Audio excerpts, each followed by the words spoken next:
Mary Astor's father used an occult colony to justify owning his daughter, her body, her career, and every dollar she ever earned. In the Hollywood Hills of 1912, a mystical village called Krotona shaped 8 of the biggest stars you've ever loved. The studios buried these secrets for decades. Tonight, the truth comes out. Mary Astor, prisoner of the temple.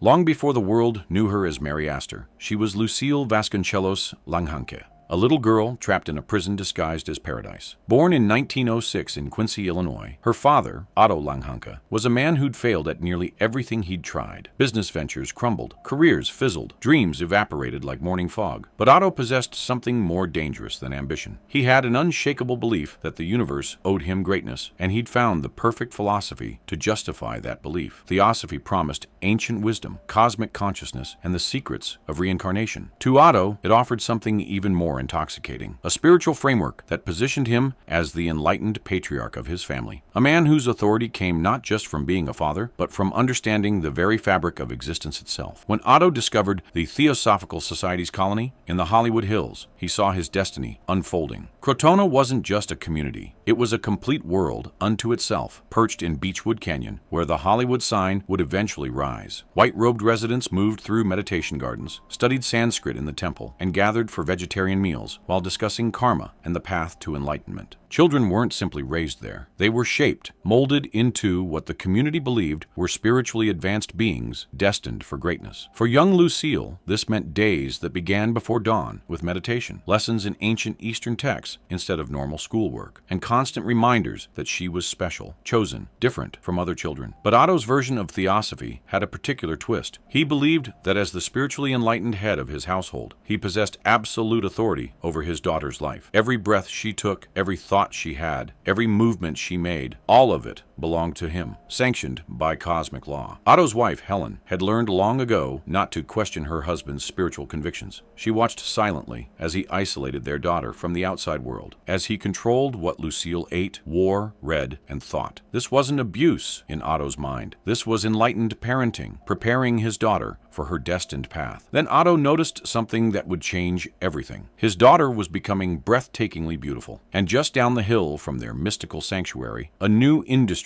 was taking root. Motion pictures. Hollywood studios were hungry for fresh faces, and Otto suddenly saw a way to transform his spiritual authority into cold, hard cash. He began taking Lucille to studio gates, pushing her into screen tests, selling her beauty to anyone who'd pay attention. The irony was staggering. Here was a man preaching cosmic enlightenment and spiritual purity, now peddling his teenage daughter to an industry built entirely on illusion and manufactured desire. But Otto had no trouble reconciling this contradiction. In his mind, Lucille's beauty was a spiritual gift meant to be shared with the world, and more importantly, meant to fill his pockets. When the studios saw Lucille's striking features and photogenic face, they wanted her immediately. But they didn't want a girl raised in an occult colony by controlling theosophist parents. They wanted wholesome, all-American Mary Astor. The publicity machine went to work, erasing Lucille's real childhood and replacing it with a fabricated backstory of a normal, happy family. Her name changed. Her history vanished. The white robes and Sanskrit lessons disappeared from the official record. Mary Astor became a star, her face gracing magazine covers, her talent earning critical praise. But every penny she earned went straight to Otto. She had no access to her own money, no control over her contracts, no say in her career. She was trapped in a gilded cage, more imprisoned than she'd ever been in Krotona. At least in the colony, the bars had been visible. Now they were invisible, but no less real. The double life was exhausting. On set, she was the glamorous actress, sophisticated and poised. At home, she was still Otto's possession, still the little girl in the temple, being told she existed to serve his vision of enlightenment. She couldn't confide in anyone. Who would believe that Hollywood's rising star was actually a prisoner of her own father? Who would understand that spiritual teachings designed to liberate the soul had been twisted into tools of absolute control? Mary tried to break free. She attempted to establish boundaries, to claim some autonomy over her own life. But Otto knew exactly how to manipulate her. He'd spent her entire childhood teaching her that he possessed spiritual authority, that defying him meant defying cosmic law itself. The guilt he could summon, the shame he could invoke. These were weapons more powerful than any physical restraint. The breaking point came in 1936, during a bitter custody battle over Mary's daughter. Her private diary became public, revealing some of the dysfunction in her family, the control Otto had exerted, the money he'd stolen. The scandal rocked Hollywood, but even then, the full truth about Krotona remained hidden. Studio executives had too much invested in than Mary Astor's carefully crafted image to let the occult colony story emerge. 5 years later, Mary Astor stood on stage accepting an Academy Award for The Great Lie. She'd triumphed despite everything Otto had taken from her: her childhood, her money, her autonomy, her peace. She'd survived a man who'd used enlightenment as an excuse for enslavement, who'd twisted cosmic consciousness into cosmic control. In later years, Mary wrote about her difficult childhood, hinting at the truth without fully revealing it. Perhaps she couldn't bear to expose Krotona completely, or perhaps she'd simply learned that some prisons are so strange, so specific, that explaining them feels impossible. But the legacy remained. Mary Astor was one of Hollywood's most talented actresses, her performances still studied and admired today. Yet she was also something else, a survivor who'd learned the hardest lesson of all, that the most dangerous prisons aren't always built with bars, and sometimes the people who speak most eloquently about freedom are the very ones who will take yours away.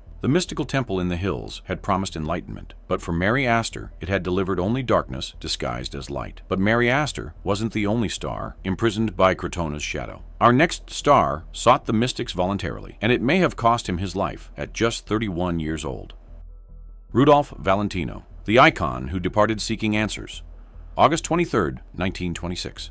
Rudolph Valentino, just 31 years old, lay in a New York hospital as his life slipped away. Outside, tens of thousands gathered. When news of his passing reached them, women fainted. Riots would break out at his funeral. The world's most desired man was leaving, and millions mourned. What they never knew: his final years had been consumed by mystical seeking, desperate attempts to understand his purpose through theosophical teachings. And he departed this world without ever finding the answers he'd sought so desperately. Let's go back to understand how the world's greatest lover became one of Hollywood's most desperate spiritual seekers. To the world, Rudolph Valentino was the embodiment of exotic romance, the smoldering Latin lover who made women swoon and men jealous. Born Rodolfo Alfonso Raffaello Pier Filiberto Guglielmi di Valentina d'Antonguela in Italy in 1895. He arrived in America in 1913 with nothing but ambition and a dancer's grace. By 1921, when the Chic made him Hollywood's most desired star, he'd become something more than an actor. He'd become a fantasy, a dream made flesh. But beneath those dark, penetrating eyes and that carefully cultivated image of masculine sensuality lived a profoundly different man. Valentino wasn't the confident seducer audiences imagined. He was a seeker, hungry for something Hollywood's glittering surface could never provide. He wanted answers to questions that had haunted humanity for centuries. Why are we here? What happens after we leave this world? Is there meaning beyond the material? Almost from the moment Valentino arrived in Hollywood, he found himself drawn to the city's thriving occult underground. This wasn't the Hollywood of gossip columnists and premieres. This was the secret Hollywood, where theosophical circles met in private homes, where seances were as common as cocktail parties, where Sanskrit and cosmic consciousness were discussed with the same passion others reserved for box office receipts. Valentino began collecting occult objects with the fervor some men reserve for fine art. Ancient talismans, mystical texts, objects said to carry spiritual power. His home became a museum of the esoteric. He attended seances regularly, sitting in darkened rooms with mediums who claimed to channel spirits from beyond. He studied theosophical teachings with genuine devotion, exploring the same concepts of reincarnation and karma that had defined Krotona. For Valentino, these weren't parlor games or fashionable affectations. This was his search for truth. His first marriage had been brief and unhappy, a union that dissolved almost before it began. But in 1922, Valentino met someone who seemed to understand his spiritual hunger. Natasha Rambova wasn't just beautiful, she was deeply immersed in the occult world. Born Winifred Kimball Shaughnessy, she'd reinvented herself completely, choosing a name that sounded mystical and designing sets that brought esoteric symbolism to the screen. She was everything Valentino had been seeking, a partner who took his spiritual questions seriously, who shared his fascination with the mysteries beyond the visible world. Their marriage became an intense spiritual partnership. Natasha introduced Valentino to deeper levels of occult study, to teachers and practices he'd never encountered. Together they explored theosophical concepts, attended mystical gatherings, and discussed cosmic consciousness late into the night. For Valentino, it felt like he'd finally found someone who understood that there was more to existence than fame and fortune.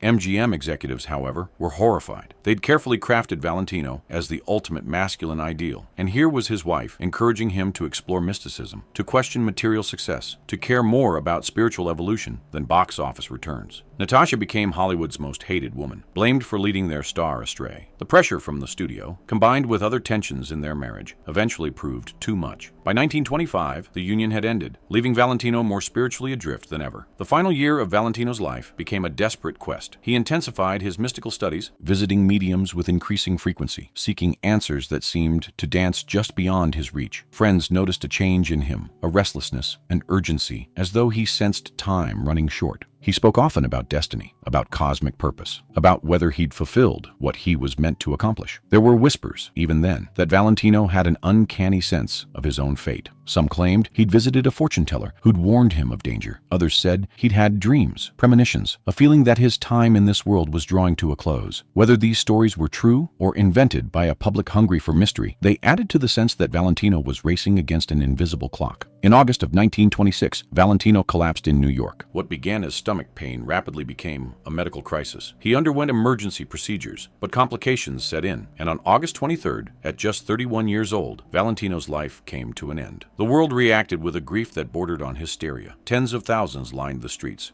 Women fainted at his funeral. Riots broke out among mourners desperate to pay their respects. But beneath the public spectacle lay a more poignant truth. Valentino had spent his final years searching for cosmic answers, studying ancient wisdom, exploring the mysteries of existence. He'd collected talismans meant to provide spiritual protection, attended seances to communicate with other realms, immersed himself in teachings about reincarnation and the eternal soul. And yet, when the moment came, he departed as confused and seeking as ever, his questions left unanswered, his spiritual quest incomplete. In the years after his passing, as friends and acquaintances began sharing stories about his occult interests, the public learned about this hidden dimension of Valentino's life. The objects he'd collected, the teachings he'd studied, the seances he'd attended, all of it emerged gradually, painting a picture of a man far more complex than the simple romantic image Hollywood had sold. The tragedy wasn't just that Valentino left this world so young. It was that he'd spent his brief time here searching so desperately for meaning, for purpose, for some understanding of why we're here and where we go. He'd found Krotona's spiritual descendants, embraced their teachings, and devoted himself to the quest for enlightenment. But in the end, cosmic consciousness remained as mysterious to him as it had been when he first arrived in Hollywood, a young immigrant with stars in his eyes. Valentino's story reveals something Hollywood rarely acknowledged, that fame and adoration, no matter how intense, can leave the soul feeling empty. While Mary Astor had been imprisoned by mysticism, Valentino had sought it freely, desperately, hoping it would fill the void that success couldn't touch. Yet both discovered that Krotona's promises of enlightenment were easier to seek than to find. But not everyone who encountered Hollywood's mystical underground would struggle so tragically. One woman walked into Krotona's world and walked out enlightened, maintaining her practice for 60 years until her very last breath.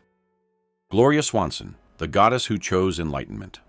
At the height of her fame, Gloria Swanson shocked Hollywood by becoming a vegetarian, studying Sanskrit, and speaking openly about reincarnation. She didn't stumble into Krotona's world, she chose it. By the mid-1920s, Gloria Swanson had conquered Hollywood. She was more than a star. She was an icon, a trendsetter, a woman whose every fashion choice made headlines and whose salary made studio executives wince. She commanded $6,500 a week at a time when most Americans earned $20. She wore gowns that cost more than houses. She lived in a mansion, drove expensive automobiles, and embodied everything glamorous about the movie business. And she was absolutely miserable. Oh, the world didn't see it, of course. The public saw Gloria Swanson, the sophisticated leading lady who glided through lavish productions with effortless grace. They saw the perfectly coiffed hair, the jewels, the furs, the dazzling smile. Behind that dazzling smile lived a woman slowly suffocating under the weight of her own success, drowning in a sea of superficiality that left her feeling empty no matter how much she accumulated. Gloria had always been intelligent, curious, hungry for substance beneath the surface. She'd built her career through sheer determination and talent, working her way up from bit player to the most powerful actress in Hollywood. But now that she'd reached the summit, she found herself looking around and wondering, is this all there is? Parties where everyone spoke about nothing. Premieres where people cared more about what you wore than who you were. Relationships as shallow as a reflection in a mirror. Then someone introduced her to Theosophy, and everything changed. It wasn't a dramatic conversion, not some lightning bolt moment on the road to Damascus. It was quieter than that, more organic. Gloria attended a lecture at a Theosophical Society meeting, expecting perhaps some vaguely interesting philosophy to pass an evening. Instead, she encountered ideas that spoke directly to the questions she'd been asking herself. What if there was more to existence than what we could see and touch? What if consciousness survived beyond the body? What if ancient wisdom held truths that modern materialism had forgotten? forgotten, Gloria started reading voraciously the Bhagavad Gita, texts on Eastern philosophy, writings by Theosophical teachers. She connected with people who'd been part of Krotona's original community, spiritual seekers who'd moved on when the colony relocated to Ojai, but who'd maintained their practices and beliefs. She found teachers who took her questions seriously, who didn't dismiss her spiritual hunger as just another movie star's passing fancy. And then Gloria made a decision that would define the rest of her life. She committed, not half-heartedly, not as some fashionable affectation, but completely. She adopted a vegetarian diet, which, in 1920s, Hollywood marked you as decidedly peculiar. She began each day with meditation, sitting in silence before dawn, while the rest of the film colony slept off their hangovers. She studied Sanskrit, wrestling with ancient texts in their original language. She attended theosophical lectures and gatherings, deepening her understanding of the teachings about karma and spiritual evolution. The contrast with Mary Astor's experience couldn't have been starker. Mary had been forced into Krotona's world, imprisoned by a father who'd twisted spiritual teachings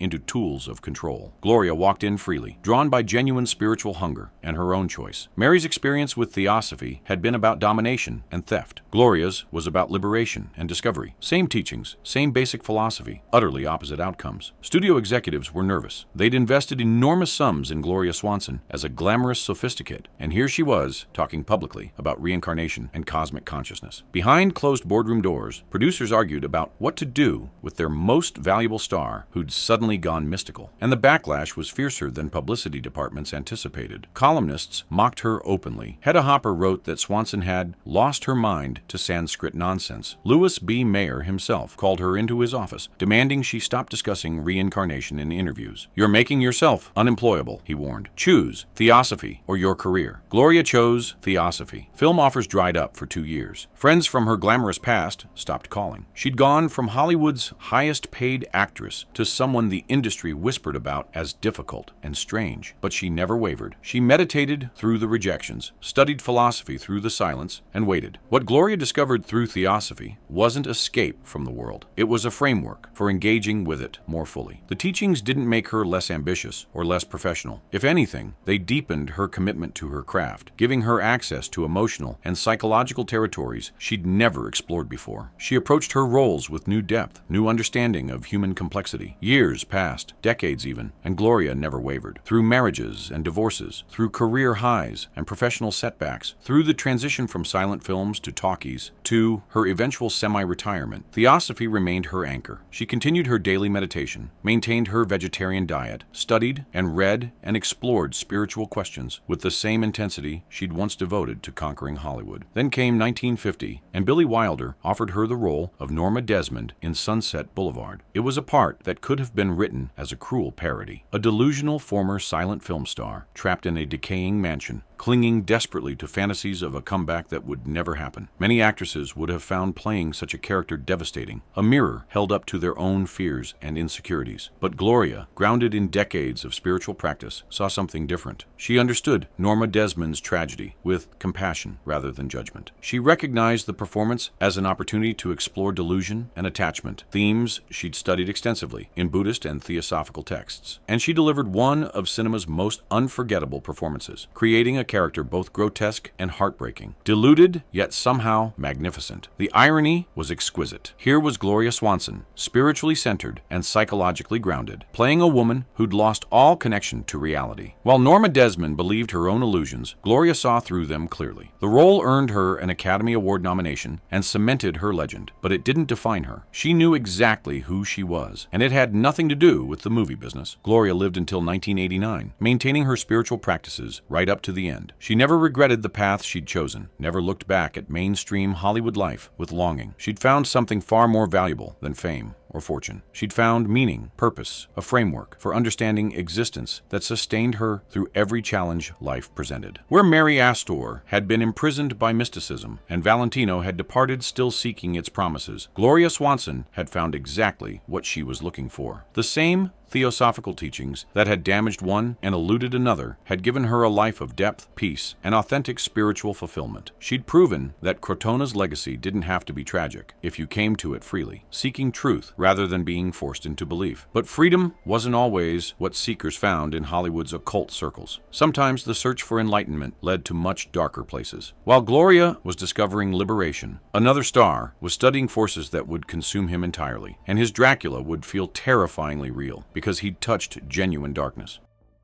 Bela Lugosi. When Dracula studied real darkness.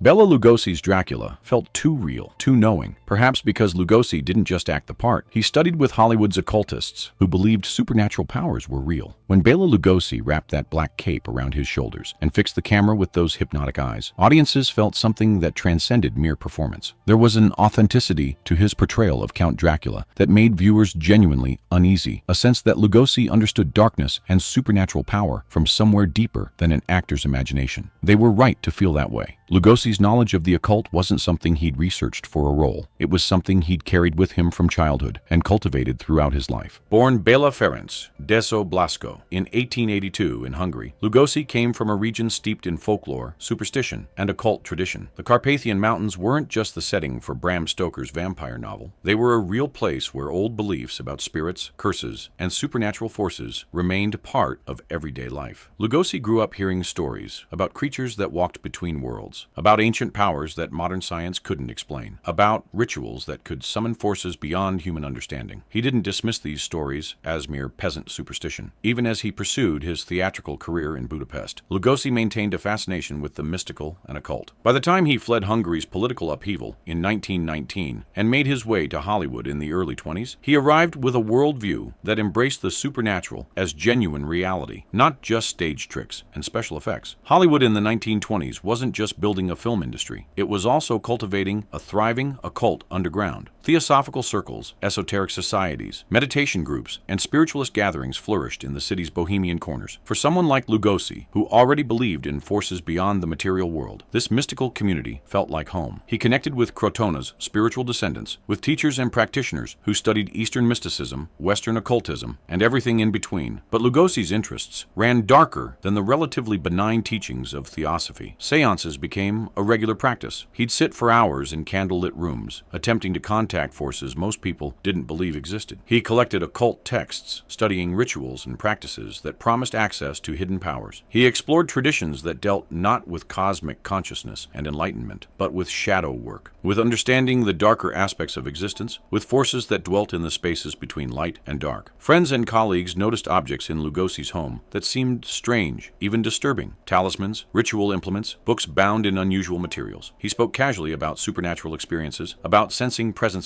about practices he engaged in that most people would consider dangerous or delusional. But Lugosi wasn't playing make-believe. He genuinely believed he was exploring real forces touching genuine power. When Todd Browning cast him as Count Dracula in 1931, Lugosi brought all of this authentic understanding to the role. He wasn't pretending to be a creature of supernatural power. He was channeling something he believed was real. That's why his performance transcended the limitations of early sound film technology, why it still sends chills down spines nearly a century later. Lugosi understood in his bones what it meant to access darkness, to draw on forces that existed beyond conventional morality and human law. The role made him a star, but it also typecast him irrevocably. For the rest of his career, Lugosi would play monsters, madmen, and creatures of the night. And perhaps this wasn't entirely Hollywood's fault. Perhaps Lugosi had become so identified with darkness, so associated in his own mind with these shadow forces, that he couldn't fully separate himself from them anymore. The line between studying darkness and being consumed by it is thinner than most people realize. Lugosi's later years suggest he may have crossed that line. He developed dependencies on pain medication after injuries, struggling with substances that altered his consciousness and clouded his judgment. Were these struggles connected to his occult practices, to years of deliberately engaging with forces that, whether real or imagined, took a psychological toll? We can't know for certain, but the correlation is troubling. By the 1950s, Lugosi's career had collapsed. He was broke, forgotten, reduced to appearing in projects that were parodies of the dignity he'd once commanded. Studio executives who had once clamored for his presence now considered him a relic, a joke. His personal life had crumbled. His health deteriorated.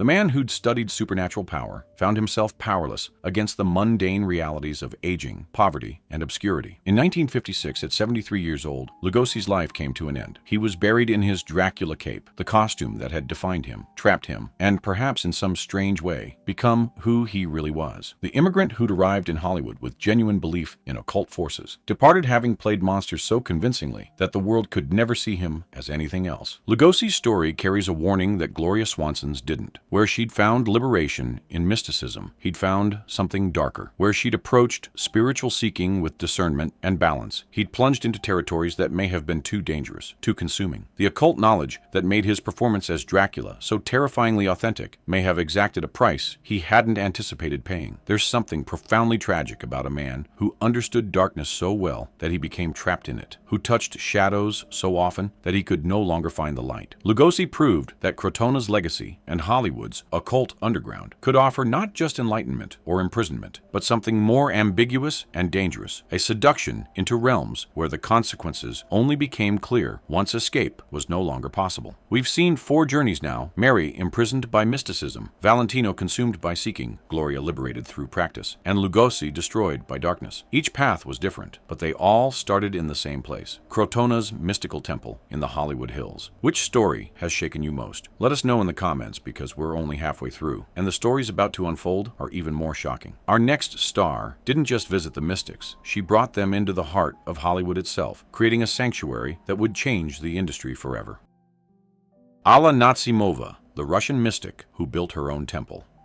Alla Nazimova didn't just visit Krotona, she brought its spirit into Hollywood, hosting salons where stars gathered to discuss reincarnation, cosmic consciousness, and liberation from conventional morality. When Alla Nazimova arrived in Hollywood in 1918, she carried with her something far more valuable than the theatrical reputation she'd built on Broadway. She brought the mystical traditions of old Russia, a worldview steeped in spiritualism, occult knowledge, and a profound belief that reality extended far beyond what ordinary senses could perceive. While other immigrants left their past behind to become American, Nazimova brought hers forward, planting seeds that would transform Hollywood's spiritual landscape. Born in Yalta in 1879, Nazimova had grown up in a Russia where the boundaries between the material and spiritual worlds felt thin, permeable. This was a culture where aristocrats consulted fortune tellers before making important decisions, where seances were commonplace in fashionable drawing rooms, where mysticism and Orthodox Christianity mingled with older, stranger beliefs. The Russian soul, as writers like Dostoevsky understood, hungered for the transcendent, for meaning beyond the mundane. Nazimova absorbed all of this and more. She'd trained at the legendary Moscow Art Theater, where Stanislavski was developing techniques that treated acting as a spiritual discipline, a way of accessing deeper truths about human consciousness. By the time she fled Russia's chaos and made her way to America, Nazimova wasn't just an actress. She was a mystic who happened to work in theater. Hollywood in 1918 was still relatively young, still finding its identity. When Nazimova discovered that Krotona existed just up in the hills, that theosophical circles flourished in the city, that spiritual seekers gathered to explore consciousness and cosmic questions, she felt she'd found kindred spirits. She attended meetings, connected with teachers, and immersed herself in the Theosophical worldview that resonated deeply with her Russian mystical background. But Nazimova wasn't content to simply participate. She wanted to create something, to build a gathering place where Hollywood's hidden spiritual community could flourish openly. In 1919, she purchased a large property on Sunset Boulevard and transformed it into something extraordinary, a complex of villas and bungalows she called the Garden of Allah. The name itself was a statement invoking the divine while playing on her own name. But the Garden of Allah became far more than just a hotel. It became Hollywood's most important mystical sanctuary, a place where the film colony's spiritual seekers could gather away from prying eyes and judgmental press. One evening in 1922, Greta Garbo sat nervously in Nazimova's Garden of Allah living room for her first salon. 15 people were gathered, including Charlie Chaplin's brother Sidney and silent film director Rex Ingram. A theosophical teacher was explaining meditation techniques while incense burned and Sanskrit phrases were chanted. Garbo would later say that evening changed her life. It was Nazimova who'd first introduced her to the practices that would define her next 5 decades. Nazimova hosted salons at the Garden of Allah that became legendary. On any given evening, you might find a dozen stars, directors, and writers gathered in her living room, discussing reincarnation over tea, debating the nature of consciousness, exploring theosophical concepts about spiritual evolution. She invited teachers from various mystical traditions to speak. She organized seances where participants attempted to contact the spirit world. She created a space where Hollywood's occult underground could surface, at least temporarily, into the light. What made Nazimova's salons particularly influential was that she didn't just discuss mysticism, she lived it. Her entire life was organized around principles she'd absorbed from Russian mysticism and theosophical teaching. She believed that conventional morality was a construct, that truly enlightened beings transcended society's arbitrary rules about how to live and love. Her romantic relationships with both men and women weren't secrets she hid. They were expressions of her spiritual philosophy about moving beyond limitation and convention. Paramount executives found Nazimova difficult to manage precisely because she refused to pretend. While most stars carefully cultivated wholesome public images, Nazimova spoke openly about her beliefs, her unconventional lifestyle, and her mystical practices. Publicity departments didn't know what to do with her. She was too talented, too established, too powerful to simply fire, but she made them deeply nervous. In 1923, Nazimova produced and starred in Salome, a film so saturated with occult symbolism and esoteric imagery that it baffled mainstream audiences. She designed it as a mystical text disguised as a biblical story, filling every frame with references to ancient wisdom traditions. The film flopped commercially, but it became a touchstone for artists and spiritual seekers who recognized what Nazimova was attempting, bringing the mysteries directly onto the screen. Through her Garden of Allah salons, Nazimova influenced countless other stars' spiritual journeys. She introduced actors to meditation practices, recommended mystical texts, and connected seekers with teachers. When other stars began exploring theosophy or attending Krotona-related gatherings, often it was because Nazimova had first opened that door for them. She became a bridge, bringing the occult mainstream into Hollywood, while simultaneously bringing Hollywood into the occult world. Her influence extended beyond individual spiritual guidance. Nazimova demonstrated that it was possible to live according to mystical principles, even in superficial Hollywood, to create alternative family structures based on spiritual connection rather than conventional marriage, to organize one's entire existence around the pursuit of cosmic consciousness. She proved that you didn't have to choose between artistic success and spiritual authenticity. You could pursue both, even if the path was difficult. That difficulty eventually caught up with her. Nazimova's unconventional lifestyle, her expensive mystical pursuits, her refusal to compromise her principles for commercial success, all of it took a financial toll. By the 1940s, financial reality caught up with her unconventional choices. The Garden of Allah had to be sold, her savings depleted by years of putting spiritual authenticity before commercial success. But even in poverty, even as Hollywood moved on to newer stars and different fashions, Nazimova never wavered in her spiritual commitments. When her life came to an end in 1945, Nazimova passed away with very little money, but with her spiritual integrity intact. She'd never compromised, never pretended to be something she wasn't, never hidden her mystical beliefs to make studio executives comfortable. The Garden of Allah would continue as a bohemian refuge until 1959, when it was finally demolished, but its influence had already spread far beyond those bungalows on Sunset Boulevard. Nazimova had proven something crucial about Krotona's legacy in Hollywood. The mystical teachings didn't have to imprison like they'd imprisoned Mary Astor, didn't have to consume like they'd consumed Bela Lugosi. They could be liberating, creative, generative, if you approached them with strength, wisdom, and the courage to live your truth openly. But living openly came with its own costs. While Nazimova built her temple on Sunset Boulevard, another star was discovering that even the most sincere mystical practice couldn't protect her from a world determined to see only mystery. She would spend 50 years in meditation, seeking the silence that Hollywood's chaos made impossible, and the world would never understand that her famous reclusiveness was actually spiritual devotion.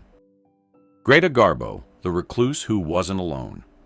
The world called Greta Garbo a mystery woman who wanted to be alone. The truth? She was surrounded by mystics, meditation teachers, and theosophical philosophers who understood her silence was spiritual. Hollywood created many legends, but few as enduring as Greta Garbo's mystique. The Swedish actress who spoke in husky whispers, who avoided parties and premieres, who seemed to exist on some ethereal plane beyond ordinary human interaction, she became the embodiment of enigma itself. Gossip columnists invented elaborate theories to explain her reclusiveness. Some said she was pathologically shy. Others claimed she was neurotically antisocial. A few suggested she was simply too proud to mingle with lesser mortals. They were all wrong. Garbo wasn't retreating from the world. She was turning towards something deeper, something that Hollywood's relentless superficiality could never satisfy. Born Greta Lovisa Gustafsson in Stockholm in 1905, she arrived in Hollywood in 1925, already carrying a distinctly European sensibility. Where American culture emphasized doing, achieving, accumulating, European philosophy, particularly in Scandinavia, had long traditions of introspection, contemplation, and exploring inner landscapes. Garbo wasn't just an actress who happened to be thoughtful. She was a genuine intellectual, someone who read philosophy, who questioned existence, who approached life with a seriousness that her glamorous appearance belied. When she discovered Hollywood's Theosophical circles in the 1930s, it felt like recognition rather than revelation. The concepts she encountered, that consciousness was fundamental to existence, that meditation could reveal deeper truths, that Eastern wisdom traditions held keys to understanding reality. These ideas resonated with something she'd already sensed, but hadn't yet found language to express. Garbo began connecting with teachers who'd been part of Krotona's original community, or who carried forward its teachings. She learned meditation techniques from masters who devoted their lives to these practices. She studied texts on consciousness, on the nature of self, on how to quiet the mind's endless chatter and access something more fundamental. She committed to the discipline completely. Hours of silent sitting, observing her breath, learning to watch thoughts arise and dissolve. The moment Garbo knew she'd found something real came during her third meditation session. She was sitting in a small room in a teacher's Hollywood Hills home, following breathing instructions, when suddenly, silence. Not the absence of noise, but genuine inner silence. For the first time in her adult life, the constant anxiety, the performance, the fear of being seen, all of it stopped. Just for 30 seconds. When she opened her eyes, tears were streaming down her face. She didn't tell anyone what had happened. She didn't need to. She simply knew she'd spend the rest of her life chasing that silence again. Metro-Goldwyn-Mayer executives, of course, knew nothing about this. They'd already crafted the mysterious Garbo as a publicity angle, emphasizing her aloofness and otherworldly quality. What they never realized was that the mystery they were selling had an entirely different source than they imagined. Garbo wasn't aloof. She was meditative. She wasn't antisocial. She was discriminating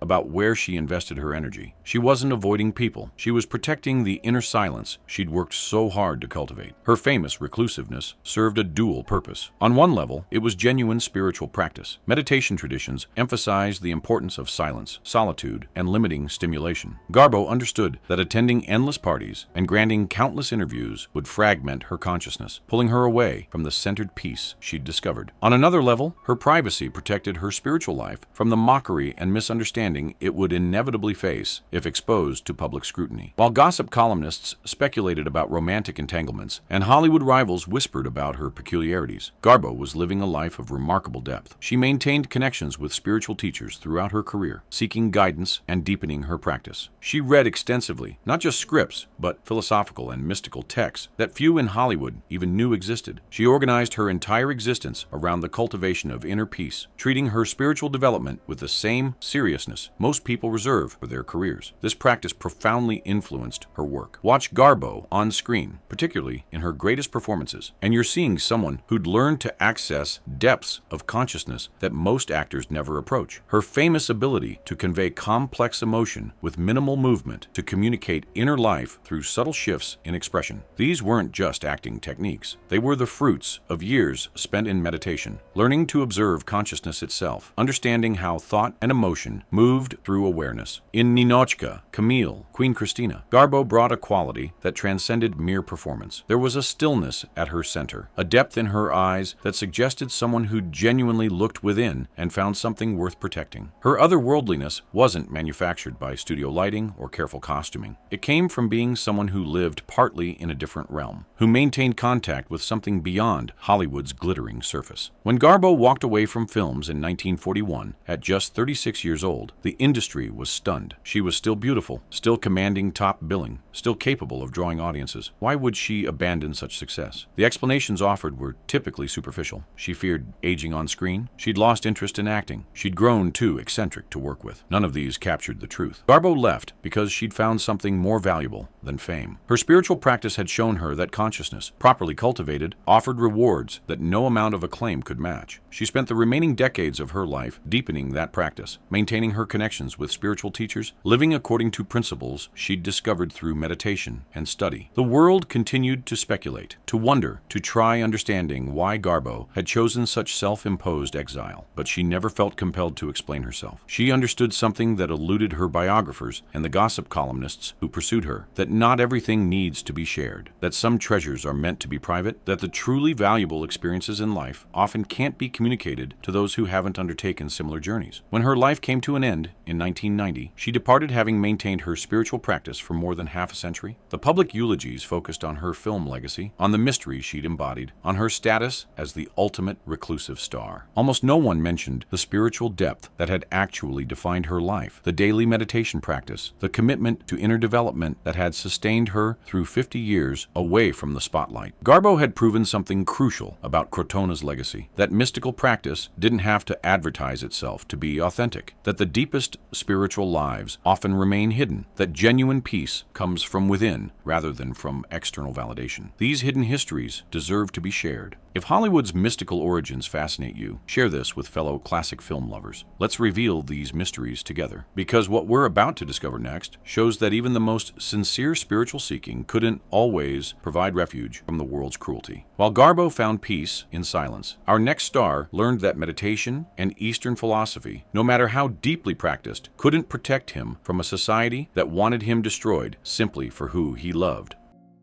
Ramon Novarro, the Latin lover's secret spiritual quest.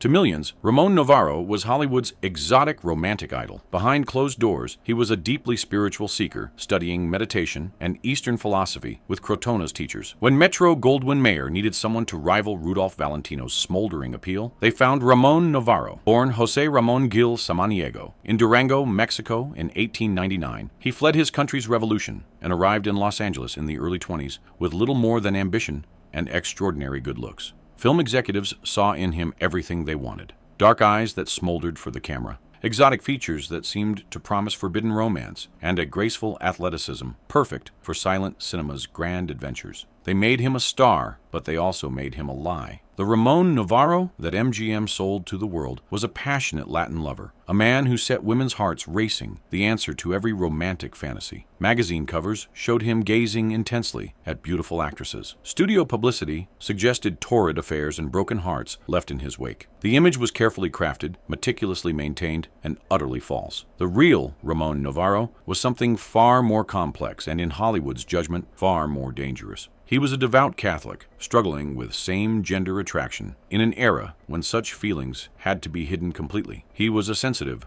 introspective man, forced to play swaggering romantic roles that felt foreign to his nature. And he was a genuine spiritual seeker, desperately searching for a framework that would help him understand himself, accept who he was, and find peace in a world that offered him neither understanding nor acceptance. When Ben-Hur made him a superstar in 1925, Novarro found himself trapped by his own success. He was MGM's most valuable property, a man whose romantic image generated millions in box office receipts. But maintaining that image required constant vigilance, endless deception, and a public persona that bore almost no relationship to his private reality. The strain was crushing. That's when Novarro discovered Hollywood's Theosophical circles, the spiritual descendants of Krotona's original community. Here, finally, was a space where he could breathe. The mystical communities that had formed around Theosophical teaching held different values than mainstream Hollywood. They emphasized inner development over external appearance, spiritual truth over social convention, and acceptance of all seekers, regardless of who they loved or how they lived. Novarro began studying with teachers who'd been part of Krotona, or who carried forward its philosophy. He learned meditation techniques that helped quiet his mind's anguished questions. He studied Eastern philosophy, particularly Buddhist and Hindu texts that spoke about transcending attachment and finding peace beyond the ego's demands. He connected with other spiritual seekers who understood that the soul's journey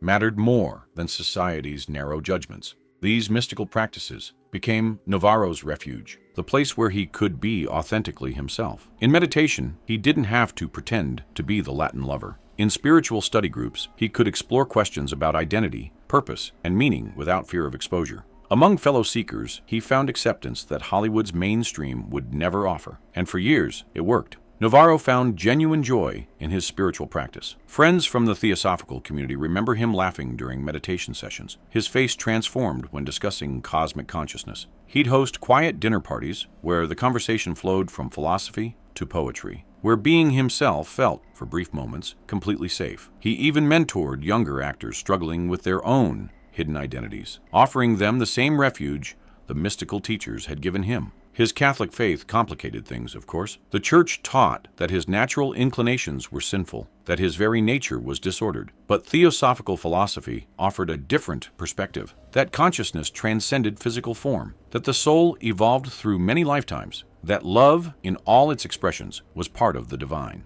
Navarro tried to reconcile these opposing worldviews, to find a synthesis that would allow him to maintain his Catholic identity while accepting who he truly was. The compromise took its toll. Navarro never fully embraced either worldview completely. He remained deeply religious while practicing meditation and Eastern philosophy. He maintained his public image as a romantic leading man while privately seeking spiritual frameworks that might justify his hidden life. The psychological strain of living in so many different compartments, of never being fully himself in any context, wore him down over the decades. As sound films arrived and Navarro's exotic appeal became less marketable, his career slowly faded. By the 1940s, he was making occasional films, taking whatever roles came his way, living off savings from his glory years. He continued his spiritual practices, maintained his connections with mystical teachers, and tried to find peace in an industry built on manufactured fantasy that had moved on from the romantic idol he'd once been. Navarro lived quietly through the 50s and 60s, living a life the industry had moved past. He maintained his home in the Hollywood Hills, not far from where Krotona's temple had once stood. He meditated daily, studied spiritual texts, and tried to cultivate the inner peace that his teachers promised was possible. He'd survived Hollywood's demands, navigated decades of necessary deception, and managed to create some space for authentic spiritual development. Then, on the night of October 31st, 1968, two young men Navarro had invited to his home attacked him brutally, ending his life in an act of shocking violence. The spiritual seeker, who'd spent decades seeking enlightenment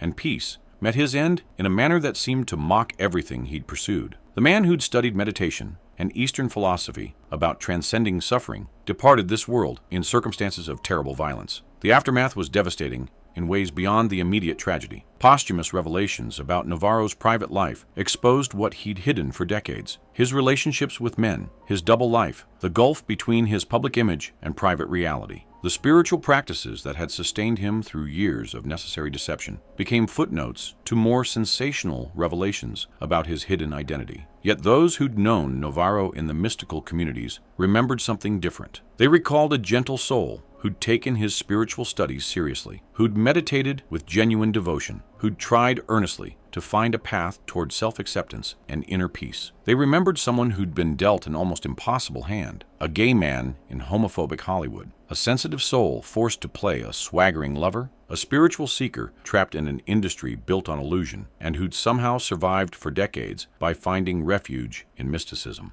Navarro's tragedy reveals the limits of what spiritual practice could offer in an era of such profound social cruelty. Meditation and Eastern philosophy had given him tools for surviving, for creating some internal space of peace amid the chaos of his double life. But they couldn't protect him from a world that remained dangerous for people like him. Our final star would discover something similar, that even the most sincere spiritual seeking can't always heal the deepest wounds. The it girl, who'd seemed to have everything, was actually seeking what we all seek: healing, acceptance, and some small measure of peace in a world that offers precious little of any of those things. Clara Bow, the it girl who sought healing in the temple. Clara Bow's breakdown in 1931 shocked Hollywood. What the studios hid. She hadn't collapsed from scandal. She'd fled to what remained of Krotona's community, seeking healing for wounds that fame could never touch. Before Clara Bow became the embodiment of the Jazz Age, before she represented everything modern and liberated about the Roaring '20s, before millions of young women copied her Cupid's bow lips and bobbed hair, she was a terrified child growing up in the slums of Brooklyn. Born in 1905 to poverty so grinding it defied imagination, Clara's earliest memories were of hunger, violence, and a kind of chaos that would mark her for life. Her father, Robert, was a violent man who drifted between jobs and between fits of rage. Her mother, Sarah, suffered from severe mental illness that grew progressively worse as Clara grew older. The apartment they shared was a place of darkness, both literal and psychological. But nothing prepared young Clara for the night. Her mother, in the grip of a psychotic episode, stood over her sleeping daughter with a knife, convinced that it would be better for Clara to perish than to grow up and become a woman in such a cruel world. Clara survived only because her father intervened, but the psychological wound